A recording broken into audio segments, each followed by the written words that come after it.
안녕하세요, 연희입니다. 오늘 소개할 곳은 상암동에 위치한 노랑입니다. 위치는 디지털 미디어 시티역 9번 출구와 가깝고 차는 근처 공영주차장을 이용하시면 됩니다. 노랑은 10년 넘게 제 맛집 리스트에 있었던 곳인데요.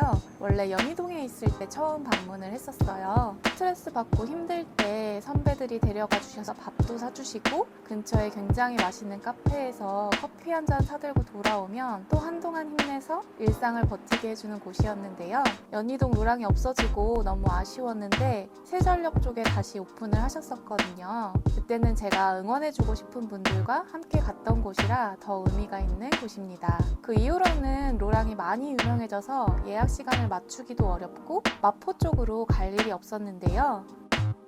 갑자기 키즈 테이블에 들어갔다가 예약이 되길래 얼른 예약하고 다녀왔습니다. 상암동 골목길 안쪽으로 쭉 들어가다 보면 분위기 있는 가게 하나가 보이는데 바로 이곳이 노랑입니다. 노랑은 점심과 저녁 한 타임씩 운영되는데 점심은 12시, 저녁은 평일에는 7시, 주말에는 6시에 한 타임씩 진행되고 있습니다. 런치는 53,000원, 디너는 58,000원입니다. 테이블 좌석도 있지만 바 좌석만 운영하고 계신 것 같더라고요. 자리에 앉자마자 사장님의 섬세함을 곳곳에서 느낄 수 있었는데요. 노랑 마크가 새겨진 나무 박스 안에는 물티슈와 비타민이 들어있었고 테이블 아래쪽에는 충전 케이블까지 있더라고요. 와이파이도 따로 비밀번호 누르지 않아도 QR코드로 연결되어서 편리했습니다. 저녁에는 주류 필수 주문이라 어떤 걸 시킬까 고민하다가 사케를 주문해 봤는데요. 테이스팅 노트를 직접 적어 두신 게 인상적이었습니다. 먼저 일본식 계란찜인 차왕무시가 나왔는데요. 가스오부시로 만든 앙소스와 와사비가 올려져 있었어요. 안쪽으로는 새우가 들어있었는데 감칠맛이 정말 좋았고 부드럽고 맛있었습니다. 나무 상자 안에는 간단한 안주가 들어있었는데요. 병풍처럼 펼치면 쟁반에 맞게 제작하셨다고 해요. 보물 상자를 열어보는 기분으로 어떤 음식이 들어있을까 궁금증이 가득했었는데요. 맨 윗칸에는 도미 사시미가 올려져 있었어요. 그 위에 모미지 오롯이라고 고춧가루랑 물을 섞은 게 있었고 도미 사이에는 껍질 데친 걸 넣어주셨더라고요.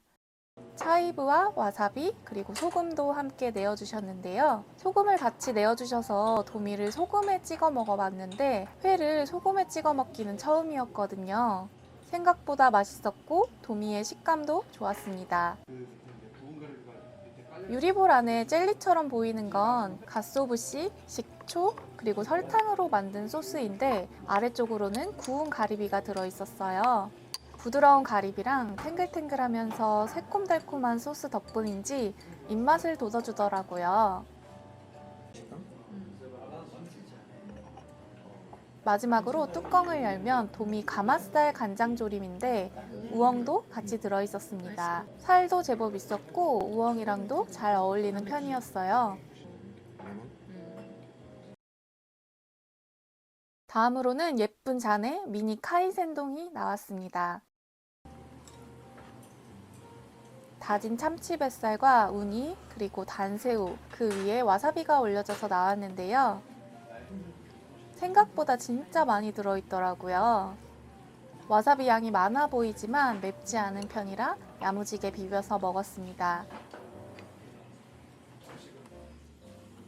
맛있는 것들을 모아놓은 조합 같았는데 굉장히 푸짐하게 들어있었고요. 고소한 참치와 녹진한 우니 그리고 부드러운 단새우의 조합이 매일매일 단품으로 먹고 싶을 정도로 맛있었습니다. 저는 사실 오마카세를 노랑에서 처음 접했는데요.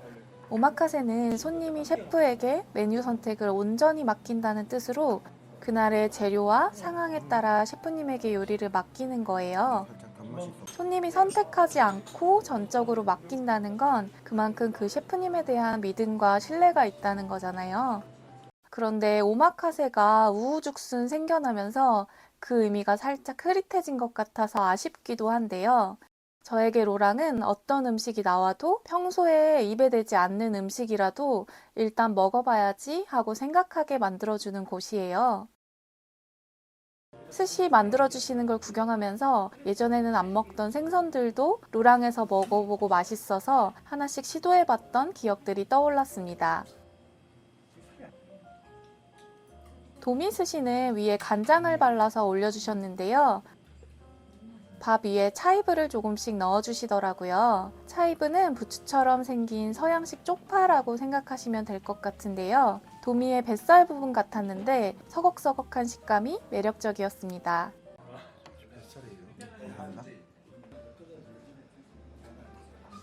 참치 뱃살은 적당히 기름지면서 고소하더라고요. 한치는 식감이 특이했는데 부드러우면서 말캉한 편이었어요. 그리고 다른 곳이라면 패스했을 정갱이입니다. 제가 스시를 좋아하는 편이지만 해산물 특유의 비린맛에 굉장히 예민한 편인데요.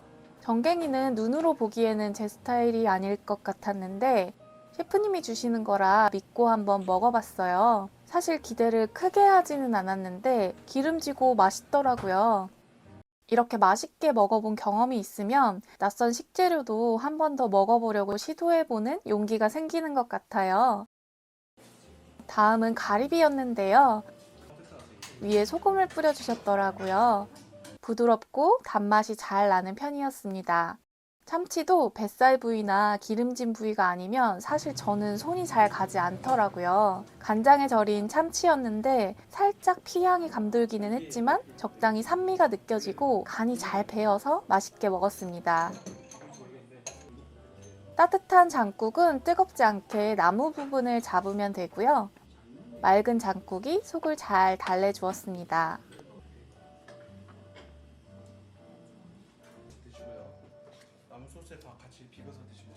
다음으로는 전복이 나왔는데요.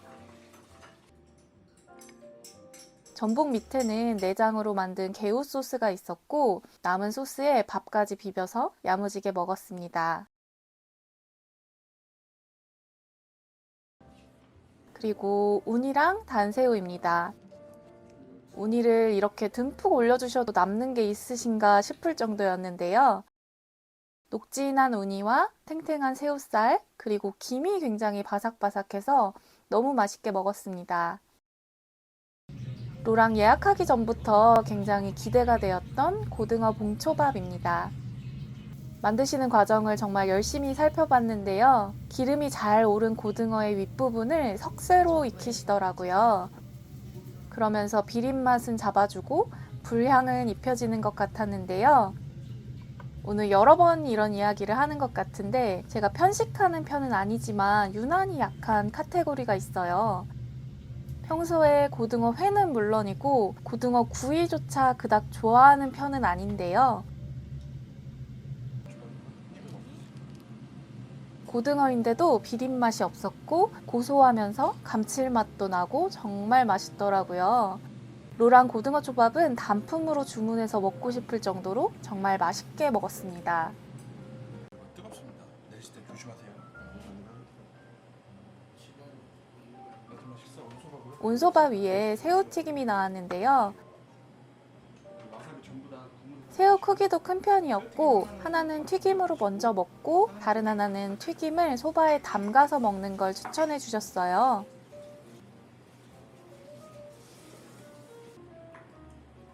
소바 국물에 기름이 우러난 뒤에 먹으니까 훨씬 맛있게 느껴지더라고요. 디저트로는 딸기가 나왔고요.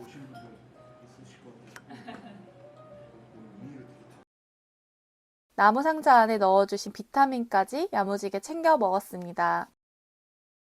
로랑은 합정에서 가성비 좋은 오마카세로 이미 굉장히 유명해진 곳인데요. 상암에서도 예약하기가 쉽지 않은데 사실 가성비 오마카세는 아닌 것 같고요. 가성비 정도는 돼야 하지 않을까 싶은데요. 꽤 오랜만의 방문이었지만 하나하나 다 만족스러웠고 셰프님의 섬세함을 요리뿐만 아니라 그 공간에서도 가득 느낄 수 있었습니다. 나오면서 셰프님께 로랑을 계속 운영해 주셔서 감사하다는 말씀을 드리고 왔는데요. 앞으로도 오래오래 운영해 주시면 좋겠습니다. 저도 앞으로 이런 보석 같은 곳들을 많이 소개해 드릴 예정이니까 구독자분들도 오래오래 관심 부탁드립니다. 오늘도 영상 끝까지 봐주셔서 감사합니다. 구독과 좋아요도 한 번씩 부탁드립니다. 감사합니다.